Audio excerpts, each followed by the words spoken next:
Super guest ఎవరో తెలుసా? Monkeys కి ఇష్టం బనానాస్, మ్యాంగో జ్యూస్ చేస్తే అంటారు ఆమ్రస్. Let's welcome Manas.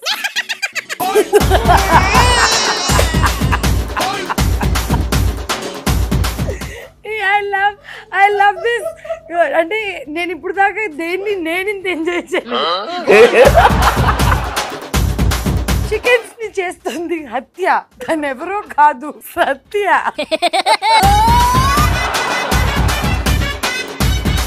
నాకు యాక్చువల్లీ సత్య అనగానే ఒక చిన్న ఇమాజినేషన్ వస్తుంది అనమాట. సత్య ఇలా చిన్నగా లంగావనిలో క్యూట్ గా నడుచుకుంటూ వెళ్తుంటే చికెన్స్ అన్ని ఒరే వస్తుంది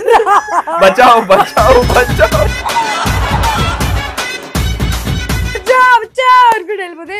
anyways Manas and Sri Satya, welcome to my show. మీ ఇద్దరు నాకు పర్సనలీ ఎంతో కొంత తెలుసు, కానీ మీ గురించి ఇంకా తెలుసుకోవాలని ఈ షోకి పిలిచాను. And thank you so much for coming. I'm very grateful that you guys came.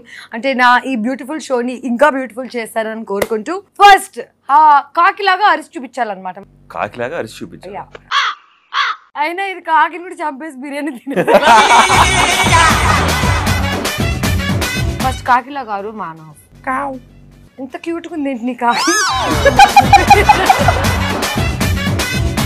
Basically కాకులు అరిస్తే ఇంటికి చుట్టాలు వస్తారు అని చెప్పి అంటే సామెత మన అందరికి తెలుసు. అది నేను చాలా సార్లు కూడా ఇంటి మీద మాకు వైజాగ్ లో ఇంటి ముందు ఎప్పుడునో ఈ ఎలక్ట్రిక్ లైన్స్ ఉంటాయి కదా, లైన్స్ మీద కాకులు ఎప్పుడు అక్కడే టెస్ట్ చేసుకుని ఉంటాయి, అరుస్తా ఉంటాయి. నేను కావాలని ఒక రాయేసేవాడిని అనమాట. పైకి వెళ్ళి రాయేసి ఇంటి మీదకి రా, ఇంటి మీదకి రా, ఇంటి మీదకి రా, చుట్టాలు రావడానికి. చుట్టాలు వస్తే like because I'm the only kid in the family, so ఇంటికి ఎవరైనా రిలేటివ్స్ వస్తే వాళ్ళతో కాసేపు టైం స్పెండ్ చేయొచ్చు. డబ్బులు కూడా ఇచ్చేవాళ్ళు మన నా యాక్టింగ్ కెరియర్ అక్కడే స్టార్ట్ అయింది. బ్రిక్ వీడియో గేమ్స్ ఉండేవి కదా, ఆ డబ్బులు ఇచ్చి అవి కొనుక్కోలేకపోతే అదే తీసుకెళ్లి నాన్న నీకు కొనిపిస్తా చెప్పి అని అది తీసుకురావడం. సో రాళ్లతోటి కాకిల్ని ఇంటి మీద పిలుచుకుని అరిపించుకుని చుట్టాలు తెప్పించుకునే మానసు ఉన్నాడు ఇక్కడ మన దగ్గర. మేడం, కాకితో మీ ఎక్స్పీరియన్స్? ఫస్ట్ కాకిలాగా అరమానండి ప్లీజ్. కావు కావు కాకి తగిలినట్టు.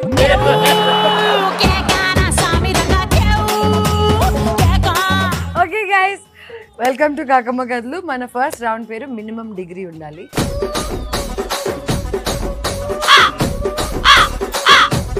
ఫస్ట్ మానస్, ఫస్ట్ వర్డ్స్ మీకే. సరసం, మనసు పడ్డాను, స్లో పాయిజన్, వయసు పిలిచింది, vomitings.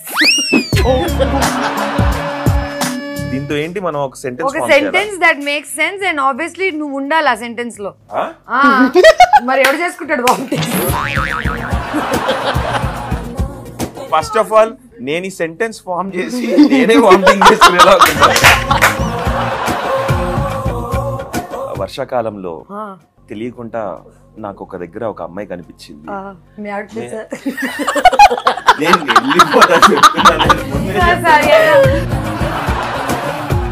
Okay, so sorry. Please go ahead. నేను చెప్పాలి. Please. ఇంట్రెస్ట్ పోయింది నాకు.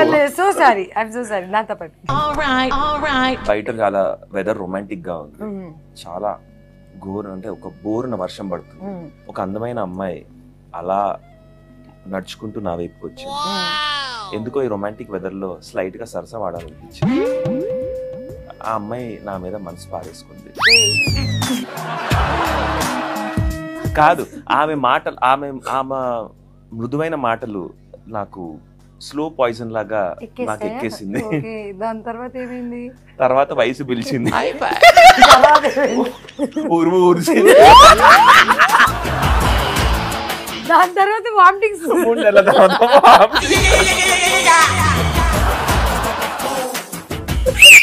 అసలు ఈయన చెప్పిన ఈ స్టోరీకి విజిలేసుకోవాలనిపించింది నాకు. Most beautiful. సత్య గారు, మీరు ఇప్పుడు హత్య చేయబోయే వర్డ్స్ వస్తుంది. ఓకే, సముద్రం, బుజ్జి, కడుపు నొప్పి, అందం, అమాయకుడు.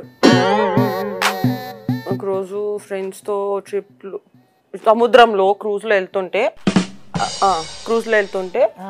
ఆ సీ సిక్నెస్ కి నాకు కడుపులో నొప్పి వచ్చింది. వాష్రూమ్ కి వెళ్దాం అనుకునే టైంకి ఒక అందమైన అబ్బాయి కనిపించాడు.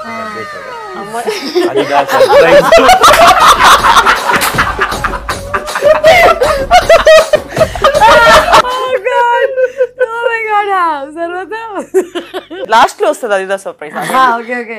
వాడు చాలా నచ్చి బుజ్జిగా ఉన్నాడని చెప్పి వెళ్ళి మాట్లాడదాం అనుకున్నా. వాష్రూమ్ ని కూడా పక్కన పెట్టి వాడు అమాయకుడు అమ్మాయికుడు లాగా ఉన్నాడు అని మాట్లాడడానికి వెళ్దాం అనుకున్నాను. బట్ తర్వాత తెలిసింది వాడు అసలు అబ్బాయే కాదు. Wow very nice. Korean film ఏంటాడు. ఇందాకే పెద్ద డిస్కషన్ వచ్చింది అనమాట దేని గురించి, హెయిర్ గురించి. అసలు వాళ్ళకి హెయిరే ఉండదంట, మరి అబ్బాయి అమ్మాయి ఎలా తెలుస్తుంది? కన్ఫ్యూజన్ లో తప్పలేదు. By the way